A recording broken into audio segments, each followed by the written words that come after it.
আমার স্বামী ছিলেন ইতালি প্রবাসী। আমার বিয়েটা হয় পারিবারিক ভাবেই। বিয়ের আগে থেকে স্বামী প্রবাসে থাকতেন। তিনি 3 মাসের ছুটিতে এসে পরিবারের পছন্দে আমাকে বিয়ে করে। বিয়ের পর মনে হতো পৃথিবীতে আমার মতন এত সুখী আর কেউ নেই। শ্বশুর, শাশুড়ি, ননদ, ভাসুর সবাই আমাকে এতটা ভালোবাসতো, কিন্তু সুখের সময়গুলো খুব দ্রুতই চলে গেল। আমার স্বামী 3 মাস পর আবার প্রবাসে চলে গেলেন। বিয়ের পর সবাই বলেছিল একটা বাচ্চা নিতে, কিন্তু স্বামী বলল এখন না, আমি কিছুদিন পর এসে তোমাকে নিয়ে যাব। তারপর আমি তার কথা শুনে তার আসার অপেক্ষায় থাকলাম। আমাদের দুজনের ফোনে প্রতিদিনই কথা হতো, এভাবেই দিনগুলো কাটতে থাকে।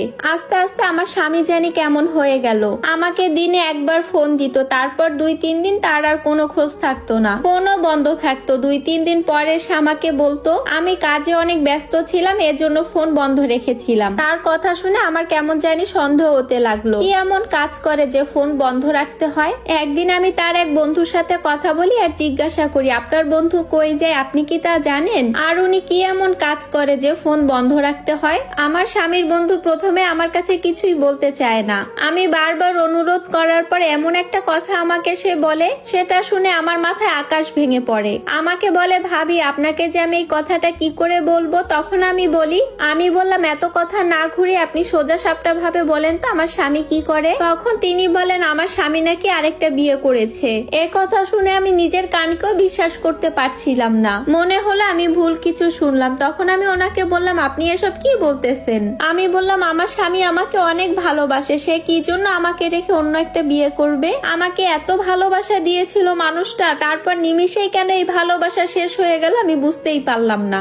আমি বললাম আমার স্বামী তো আমাকে বলেছিল তিনি আমাকে তার কাছে নিয়ে যাবে। তখন আমার স্বামীর বন্ধু বলল আপনার স্বামী প্রতিনিয়তই ডান্স ক্লাবে যায়। এরপর ওখানের এক ফরেনার মেয়ের সাথে তার পরিচয় হয়। ওরা 1 মাস হলো বিয়ে করেছে। এই কথাটা শুনে আমি এক চিৎকার দেই।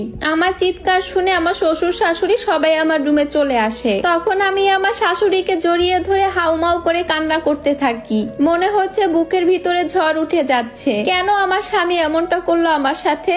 ও তো আমাকে অনেক ভালোবাসতো আর আমিও তো ওকে অনেক ভালোবাসতাম। আমার ভালোবাসায় তো কোনো কমতি ছিল না। আমার শাশুড়ি তখন আমাকে বারবার জিজ্ঞাসা করতে থাকে তোমার কি হয়েছে, তুমি কেন কান্না করছো? তখন আমি শাশুড়িকে সবটাই খুলে বলি। আমার শাশুড়ি তখন বলে ওর বন্ধু মনে হয় তোমাকে মিথ্যা কথা বলতেছে, আমার ছেলে এমন কাজ করতেই পারে না। এরপর আমার স্বামীকে ফোন দেওয়া হয়। উনি প্রথমে স্বীকার করে না, পরে যখন মা বলে তুই যদি আমার সন্তান হয়ে থাকিস তাহলে তুই সত্যিটা বল, তখন সে বলে মা আমার ভুল হয়ে গেছে, আমার কি দিয়ে কি হয়ে যায় আমি ওই মেয়ের পাল্লায় পড়ে যাই। তখন আমি আমার শাশুড়ি মার কাছ থেকে ফোনটা কেড়ে নিয়ে আমি ওকে জিজ্ঞাসা করি তুমি আমার সাথে কেন এমনটা করলে? আমি তো তোমাকে কম